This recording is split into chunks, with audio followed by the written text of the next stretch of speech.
एक हाउसवाइफ के लिए घर के खर्च में से बचत करना एक बहुत ज़रूरी और अक्लमंदी का काम है। खासकर जब बजट हमारा लिमिटेड हो, कम सैलरी हो और पूरे महीने का खर्च करना हो, राशन, बिजली, बच्चों की फीस सब देनी हो और स्पेशली सर्दी के मौसम में डॉक्टर के यहाँ भी जाना रहता है।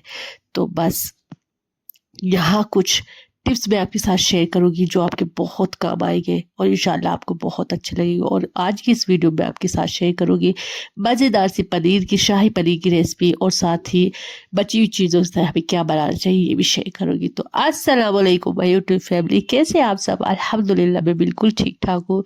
तो यहाँ जी मेरे केलों का जो ऊपर का पार्ट था वो काट दिया था, उससे केले बिल्कुल साफ सुथरे रहते हो और जितना हो सके आप अपने चीज़ों को यूज़ कर लिया करें। और यहीं पर मैंने शाही पनीर के लिए टमाटर, प्याज, अदरक, लहसुन, हरी मिर्च और काजू को ग्रेवी बनाने के लिए रख दी थी। और ये वाली रेसिपी मैं कई बार अपलोड कर चुकी हूँ और अगर आपने नहीं देखी तो आप मेरे चैनल पर जायका विद माफिया कुकिंग चैनल पर जाकर इस रेसिपी को देख सकते हैं। इंशाल्लाह आपको बहुत अच्छी लगी। तो आज मैं आपके साथ शेयर कर रही हूँ कि हम घर के खर्च में से कैसे बचत कर सकते हैं, उसके 15 तरीके मैं आपके साथ शेयर करूंगी। नंबर 1, हर महीने का बजट बनाएं। जी हाँ, बिना बजट के हम कुछ भी नहीं कर सकते। अगर हम बिना बजट के घर खर्च चलाएंगे तो हमारा पैसा भी ज़्यादा होगा और हमें पता भी नहीं चलेगा कि हम क्या चीज़ यूज़ कर रहे हैं। हर महीने की आमदनी, जो हमारी सैलरी होती है उसकी और खर्चों की जो एक लिस्ट होती है उसे लिख ले कि कहाँ पर कितना पैसा खर्च हुआ है। उससे आपको अंदाजा हो जाएगा कि आपके पूरे महीने में कितने पैसे खर्च होते हैं। और ये जो ज़रूरी सामान होता है जैसे कि रोटी, कपड़ा, मकान, बिजली, पानी, बच्चों की पढ़ाई, इन सब का एक अच्छी तरीके से बिल बना ले और लिस्ट बना ले कि कितना पैसा कहाँ पर जा रहा है। उससे आपको आसानी हो जाएगी। इस बजट को दीवार, फ्रिज पर चिपका दे या फिर एक कॉपी में लिख दे और आपको याद रहेगा कि हमें कहाँ देना है।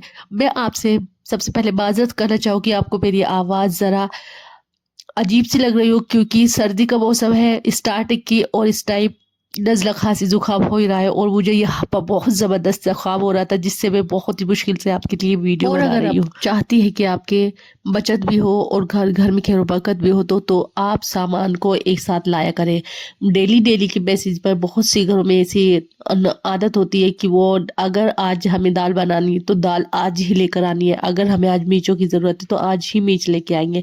देखिए इस तरह खर्च करने से आपके पैसे ज़्यादा लगेंगे। तो अगर आप हो सके तो आप एक साथ सामान ले लें। भले आप अगर आपका बजट 5 किलो चावल का है तो आप 5 किलो चावल ले लें, लेकिन अगर आप डेली बेसिस पे लेकर आएंगे आधे आधे किलो चावल डेली या एक एक पाव तो उसमें आपके पैसे भी ज़्यादा लगेंगे और आपका टाइम भी ज़ाया होगा और आपको ये भी नहीं पता चलेगा कि हमारा महीने का खर्चा कितना है। तो आप सबसे पहले अपने इस जो है उसका हर महीने का बजट बना लिया करें। अब जो नंबर 2 आती है ग्रोसरी स्मार्टली करें। जी हाँ, जब भी हम अपने घर के लिए ग्रोसरी लेने जाते हैं तो बहुत सी जो औरतें होती हैं वो क्या करती है कि महंगे महंगे मॉल में चली जाती हैं जहाँ पर डिस्काउंट वगैरह कुछ भी नहीं होता और दूसरों को देखकर जो सामान की ज़रूरत नहीं होती उसे भी ले लेती हैं। तो सबसे पहले तो आप पैसों को ज़ाया करने से बचें।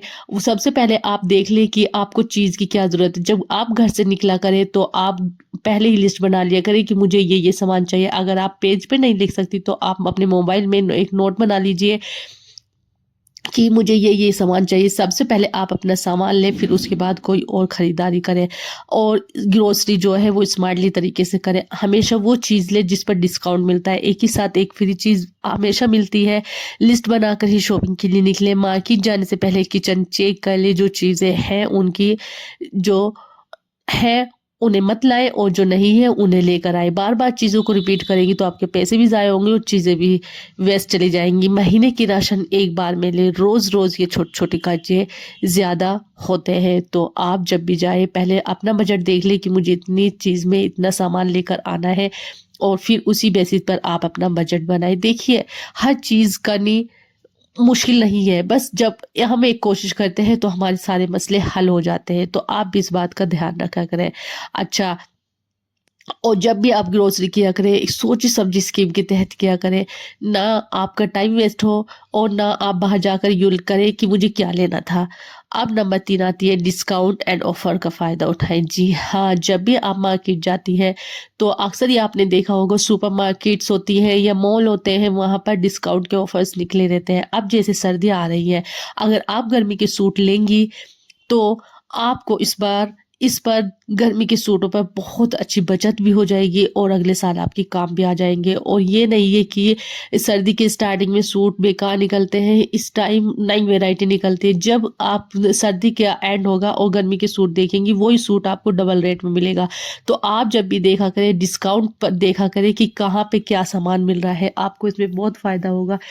अगर आप गर्मी में सर्दी की तैयारी करेंगी तो उसका फ़ायदा होगा और अगर सर्दी में गर्मी की तैयारी करेंगी वो फ़ायदा होगा। अब जैसे दिवाली के टाइम पर हमें कुछ सामान लेना है, रेफ्रिजरेटर वगैरह, वॉशिंग मशीन, टीवी, इस सब में डिस्काउंट निकले हुए और सेल चली हुई है, तो इन ऑफ़र का हमें फ़ायदा उठाना चाहिए। और सुपरमार्केट में जब भी सेल लगे तब ज़्यादा इस्तेमाल होने वाली चीज़ें स्टॉक ना करें। आटा, चावल, दाल वग़ैरह, जी हाँ, ये देखिए कुछ चीज़ें ऐसी होती हैं जो हमें बस महीने भर की लेनी चाहिए, ये नहीं कि 2-3 महीने की लेनी चाहिए। तो अच्छा, पहले आप यहाँ पर ये देख लीजिए कोई भी चीज़ आप अपनी वेस्ट ना किया करें। सबसे तीसरा पॉइंट हमारा यही है कि बचत करें एक स्मार्ट तरीके से। जी हाँ, अब यहाँ पर मेरी दाल थी तो इस दाल को मैं फेंकूँगी तो ये ज़ाया हो जाएगी। तो मैंने क्या किया, इस दाल में आटा डाल दिया और फिर उसमें से नमक, मिर्च, जो हमें सब्जियाँ डालनी है वो डाल देंगे और इसके बहुत ही ज़्यादा खस्ता क्रिस्पी पराठे बनकर तैयार हो जाए। कोशिश किया करें कि आप अपनी कोई भी चीज़ ना फेंकें। अगर आपके यहाँ सालन बनता है, चिकन, गोश्त वग़ैरह बनता है तो उसमें आप चावल बना लें, पराठे बना लें, आपको बहुत ज़्यादा फ़ायदा होगा। चीज़ों को वेस्ट करने से बेहतर है कि उसको रीयूज़ कर लिया जाए और आपकी फैमिली को भी अच्छा लगे कि हमने कुछ नई चीज़ खाई है। खाना हमेशा इतना ही बनाएं जितने आपको चाहिए क्वांटिटी। अब अगर आप सेपरेट फैमिली में रहते हो और 4 मेंबर हैं और आप सब्जियां लेकर आ गई पूरी 1-1 किलो, तो बताइए वो सब्जियां बेकार ही जाएंगी। तो आप जित अगर 4 फैमिली है तो आप एक 250 ग्राम या आधी किलो सब्जी लाया करें, जिससे कि आपको पता रहे कि हाँ हमारी सब्जी इतने दिन चल जाएगी। तो ज़्यादा चीज़ें मत लाया करें और ना ज़्यादा चीज़ें लाने की कोई फ़ायदा है। अगर आपके यहाँ मेंबर ज़्यादा है तो आप बेशक ज़्यादा ला सकती हैं, लेकिन अगर आपके यहाँ मेंबर नहीं है तो आप ज़्यादा मत लाएँ। फ्रूट्स और सब्जियाँ टाइमली यूज़ करें। देखिए बहुत सी चीज़ें ऐसी होती हैं, फल होते हैं, फ्रूट्स होते हैं जो हम देखते भी नहीं और वो ख़राब हो जाते हैं। इसी तरीके से सब्जियाँ भी होती हैं जो हमें पता नहीं होता कि हमारी सब्जियाँ हैं और वो हमारी वेस्ट चली जाती है। तो बस आप ऐसी इतनी चीज़ें लाया करें जो आप खा सकें और टाइमली चेक करते रहा करें अपने फ्रिज में, अपने घरों में कि हमारी कोई चीज़ रखी तो नहीं है। इससे आपके पैसे भी बचेंगे और आपकी बचत भी हो जाएगी। अब आता है नंबर 5। जी हाँ, बाहर का खाना कम और घर का ज़्यादा। ये मैं हमेशा आपसे अपनी हर वीडियो में कहती हूँ कि बाहर के खाने से जितना हो सके गुरेज़ करें। अब देखिए ऑनलाइन सिस्टम चल गया है घर बैठे ऑर्डर का। अगर हमारा दिल चाह रहा है कि हमें चिकन फ्राई खाना है तो हम ऑर्डर करेंगे और वो आ जाएगा। लेकिन आपको क्या लगता है वो सस्ता आएगा? 500-600 का आपसे आपका आराम से 1 केजी चिकन फ्राई आ जाता है और अगर हम घर पे बनाएँ तो 200-300 में हमारा बन जाएगा और पूरी फैमिली आराम से खाएगी। तो आप अपने वेस्ट अगर बचत करना चाहती है तो घर का खाना खुद भी खाइए, बच्चों को भी खिलाइए और हमेशा घर के खाने की आदत डालिए। चलिए महीने में 1 बार हो गया या हफ्ते में 1 बार हो गया ये सही है, लेकिन अगर आप डेली बेसिस पे घर का खाना खाएंगी तो बताइए बचत कहाँ से करेंगी? ना तो आपकी बचत होगी और जो हमें औरत बाहर का खाना ही खाती रहती है, घर में नहीं बनाती, ना तो उसकी घर में बरकत होती है और वो फुहड़ औरत कहलाती है और आगे आपके हस्बैंड और बच्चों के लिए भी नुकसानदेह होता है। और आपके बच्चे भी ज़िद करेंगे कि हमें बाहर का ही खाना खाना है, तो आप इतने सारे रिस्क ना लेकर सिर्फ़ घर का खाना खाया करें। अब जो हर वीक एक दिन स्पेशल घर का रेस्टोरेंट स्टाइल खाना बनाएँ, बच्चों को भी मज़ा आएगा और पैसा भी बचेगा और बच्चों को हमेशा नई-नई चीज़ें बनाकर दिया करें। आप यकीन जानें जितनी खुशी आपको आपके बच्चे को इतनी खुशी नहीं होगी जितनी आपको खुशी होगी वो चीज़ अपने बच्चों को खाता देखकर, अपने हस्बैंड को खाता देखकर। तो जितनी हो सके अपने घर की चीज़ें खुद खाया करें, खुद बनाया करें और खुद भी एन्जॉय करें और अपनी फैमिली को भी एन्जॉय कराएँ। अब हमारा नंबर जो पॉइंट होता है वो 6 है, बिजली, गैस, पानी ऐसे यूज़ करें कि वो हमारा कम खर्च हो। अब देखिए, अगर हमें दाल बनानी है तो हम भगोने के पतीले के बजाय उसे कुकर में बनाएं, सिर्फ 5 मिनट में बन जाएगी। और अगर हम उसमें पतीले में बनाएंगे तो उसमें आधा पौन घंटा लगेगा, उससे हमारी गैस भी खर्च होगी। तो आप जितना हो सके उसे बचाएं। ऐसे ही आपको पता है कि शाम के टाइम बिजली ज़्यादा यूज़ होती है, तो आप उस टाइम गुरेज करें। बिजली खर्च करने से कम करें। अगर आपके ज़रूरी कपड़े हैं तो उन पर प्रेस कीजिए। अगर आपके ऐसे ही नॉर्मल डेज के हैं और जिन पे प्रेस होना भी ज़रूरी नहीं है तो आप ऐसे कपड़ों पे बिल्कुल भी मत करें। और अगर आपको बिजली बचानी है तो आप पंखे, लाइट सब देखा करें। ये ना हो कि आप एक रूम में बैठे हो, सारे रूम के पंखे चल रहे हैं। देखिए, ऐसे में बिल्कुल भी बचत नहीं होती है। तो आप अगर बचत करना चाहती है तो ढंग से करें, वरना बचत करने का जो तरीका है उसे छोड़ ही दीजिए। क्योंकि बचत अगर होती है तो एक साथ सब करते हैं, ये नहीं कि एक मेंबर से होती है। अगर आप सेपरेट फैमिली में रहती है तो सिर्फ आपकी रिस्पॉन्सिबिलिटी है, लेकिन अगर आप जॉइंट फैमिली में रहती है और आप बचत करना चाहती है तो आपके अकेले चाहने से कुछ भी नहीं होगा। जब आप सबको कहेंगे कि इस तरीके से हमें बचत करनी है तो जाहिर सी बात है आपकी बचत होगी।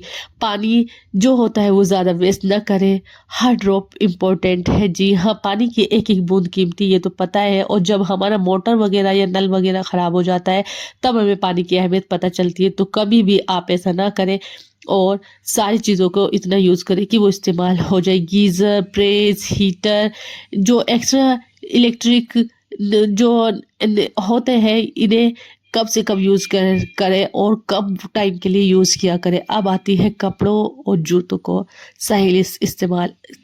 सही बात है, अब जो हम ख्वातीन होती है कि हमारे पास कपड़े का ढेर होता है, लेकिन जब भी हम कहीं जाती है तो हमें ऐसा लगता है कि हमारे पास तो कुछ है ही नहीं। तो ये जो हमारी आदत है बुरी है। चाहे मैं एक हाउसवाइफ हूँ या माँ हूँ, बहू हूँ या वाइफ हूँ, ये वाली बात हमारी गलत है। क्योंकि अगर हम यही सोचते रहेंगे कि हमारे पास कुछ नहीं है तो हमारे पास कुछ भी नहीं होगा। हर सीज़न में नए कपड़े लेना ज़रूरी नहीं है, अच्छे से संभाल कर उसे यूज़ करें। जी हाँ, अब जैसे स्टार्टिंग है सर्दी के कपड़े, अगर हमारे पास नहीं है तो जो हमारे पुराने हैं उन्हें धोकर अच्छी तरीके से प्रेस करके रखिए, वो आपके नए से लगेंगे। और हमेशा अपने कपड़ों को इसे यूज़ किया करें, हाथों से धोया करें, जिससे कि आपके कपड़े भी खराब नहीं होंगे। बच्चों के कपड़ों का रीयूज़ प्लान करें। अगर छोटे सिबलिंग्स हैं या बहन भाई है, जी हाँ, मैं तो क्या करती हूँ, जब मेरे बेटे जो है उसके छोटे कपड़े हो जाते हैं तो अपनी छोटी बेटी को पहना देती हूँ। और अगर आपके यहाँ कोई छोटे मेंबर नहीं है तो उन्हें किसी को दे दें।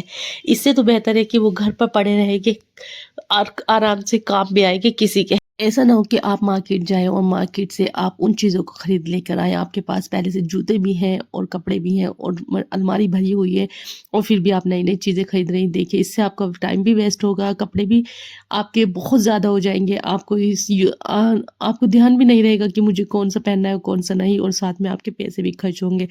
तो जितना हो सके उतना कम खर्च करें। और अगर आपके पास सारी चीज़ें हैं तो खामखा में पैसे बर्बाद करने से बचें। क्योंकि ये पैसा अगर आप आज 1000 बचाती है, कल को आपकी बहुत बड़ी मुसीबत कम हो जाएगी उस खर्च से। अब जो नंबर 8 पॉइंट आ जाता है वो है रीयूज़ और सोरो रिसाइकल का फन सीखें। जी हाँ, जैसे प्लास्टिक बॉक्स हो गए, जार्स हो गए, शॉपिंग बैग्स हो गए, उन्हें यूज़ करें। अब हम क्या करते हैं कि हम दूसरों को देखकर अच्छी-अच्छी चीज़ें जो दूसरों के पास है, देखिए वो दूसरे जो लोग होते हैं वो अफ़ोर्ड कर सकते हैं, उनकी आमदनी इतनी होती है। लेकिन जब हमारी आमदनी इतनी नहीं है तो हमें क्या करना चाहिए कि जो हमारे प्लास्टिक के बॉक्स हैं उन्हें रीयूज़ करें। उन्हें ऐसे में उन्हें उन आपका अगर सामान बचा हुआ है तो आप उन्हें उसमें रखें, ना कि अपने सामान को इधर-उधर बिखरने के लिए रख दें। आपका सामान भी वेस्ट होगा और जो आपके सामान है वो भी यूज़ हो जाएगा। जो पुराने बेडशीट्स होते हैं उनसे एप्रन बनाइए, बैग्स बनाइए। देखिए, किचन में हमें क्लीनिंग के लिए बहुत ज़्यादा ज़रूरी होते हैं कपड़े, तो आप उन्हें बाहर से खरीद के ना छोटी-छोटी टुकड़ों की साइज़ में उनको बना लीजिए और अपनी क्लीनिंग के काम में लाइए। जो पुरानी जीन्स होती है उससे बच्चों के शॉर्ट्स बना लीजिए। अगर आपके बच्चे नेकर वगैरह पहनते हैं या अब सर्दी आ गई है तो अगर आपकी जीन्स हस्बैंड की जीन्स पड़ी है या बड़े बच्चों की जीन्स पड़ी है तो उनको छोटा करके अपने छोटे बच्चों के काम में लाइए। ये ना हो कि जितनी चीज़ें आपके पास है उससे भी ज़्यादा आप यूज़ किया करें। अब जो नंबर पॉइंट होता है वो 9 आता है गिफ्ट बनाने का। अंदाज बदलें। जी हाँ, महंगाई में देखिए ब्रांडेड गिफ्ट नहीं, दिल से दिया गया छोटा-सा गिफ्ट या होममेड जो चीज़ होती है उससे बना हुआ गिफ्ट सबसे अच्छा रहता है। अब ये ना हो कि आप दूसरों को देखकर नकल कर कर अगर कोई महँगी चीज़ किसी को दे रहा है तो आप भी नकल करेंगी उसने तो ये दिया है और आप उतना ही महँगा सामान देंगी। देखिए पैर उतने ही फैलाने चाहिए जितनी हमारी चादर है।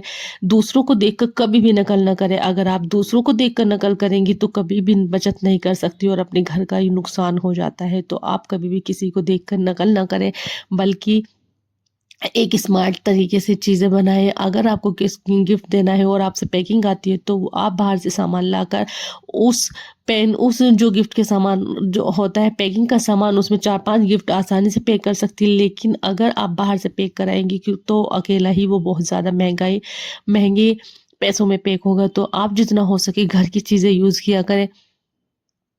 और जैसे कि अब अगर हम बच्चे होते हैं तो वो बाहर की खाने की ज़िद करते हैं तो बाहर से ना लाकर उन्हें घर में खाना बना के दिया करें। जैसे केक हो गया, पास्ता हो गया, मैक्रोनी, चाउमीन ऐसी चीज़ें होती हैं जो हमें घर में ही बनाकर खा लेनी चाहिए। हर महीने आपको बचत करने की आदत डालनी चाहिए। जैसे देखिए अगर आप महीने के 100 रुपए भी बचा रही है तो वो भी बहुत है।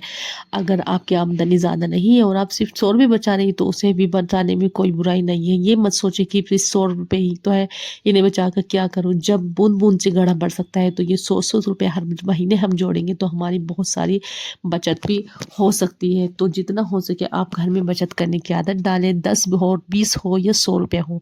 ये हिसाब मत रखें, चाहे 100 या 200 रुपए ही हो, एक बचत का लिफाफा या डिजिटल सेविंग अकाउंट बना लें। हर महीने उसमें कुछ ना कुछ ज़रूर डालें।